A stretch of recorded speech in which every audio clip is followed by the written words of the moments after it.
السلام عليكم ورحمة الله وبركاته. معكم إبراهيم العزب.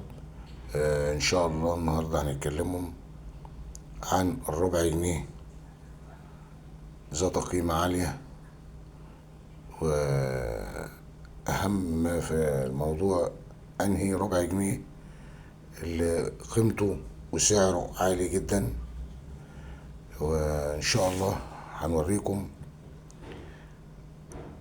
بعض من الأربعة، وهنبتدي بالربع جنيه اللي هو الحديث.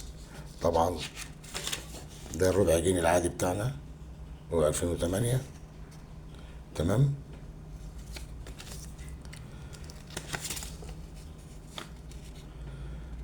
اهم حاجة في الموضوع ان انا عايزك تركز على النسر او صقر قريش. اهم حاجة تركز على صقر قريش. تمام. ومعانا ربع جنيه اللي هو اقدم منه شوية.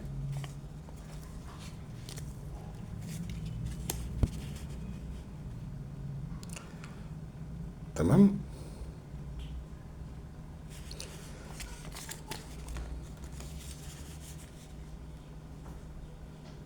وهقول لكم ايه الفرق بين ده وبين ده، وحسب اللون والطباعة. وحسب اللون والطباعة. تمام. هنيجي هنا ونركز على النسر ده ولون الورقة.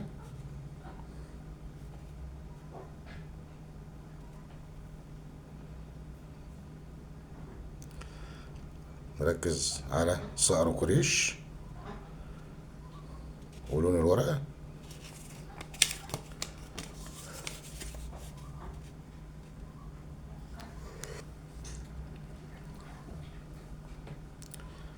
ألف تسعمية ستة وسبعين.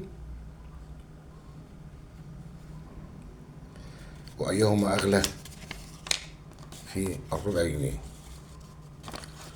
طبعا احنا لما بنيجي نتكلموا بنتكلم على حاجة لها ميزة، وأهم من ميزات الحاجة ديت وأهم حاجة يعني أنهي قيمة في الأربع دي اللي ماسكة سعر كويس جدا. طيب هنقول مثلا إن ده الحديث سعره لسه قيمته زي ما هو، ده سعره أعلى شوية بس برضه لسه ما انطلبش في السوق، اللي هو الورقة الخضراء دي. ده ربع جنيه كله ورقة خضراء. تمام. برضه لسه قيمته ضعيفة في السوق. نيجي على المهم بقى، ده أهم حاجة فيهم، بس مش الربع جنيه اللي معايا. أنا بديك القريب منه جدا اللي نفس الطباعة ونفس الحجم ونفس الخامة ونفس التصميم. تمام. ونفس ايه التصميم. ده 76 1976. طيب احنا عايزين بقى الربع جنيه اللي هو ماسك سعر عالي جدا. احنا قلنا هنا نركز على ايه؟ على النسر.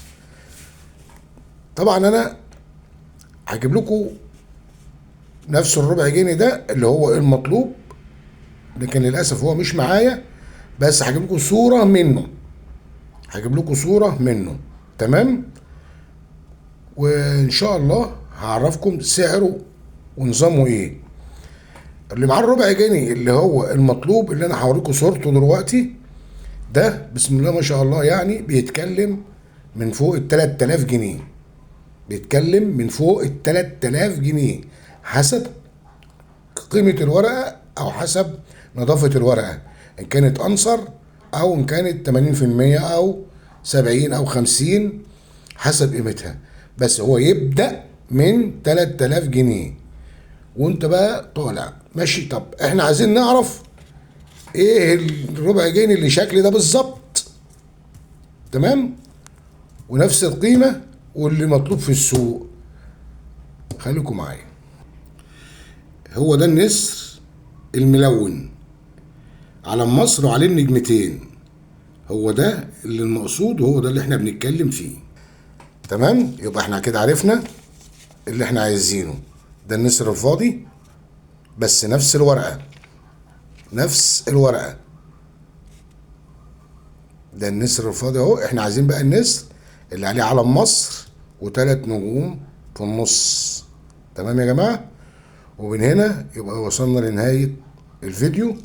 ارجو الاشتراك والدعم باللايك عشان القناة تكبر لينا وليكم. والسلام عليكم ورحمة الله وبركاته.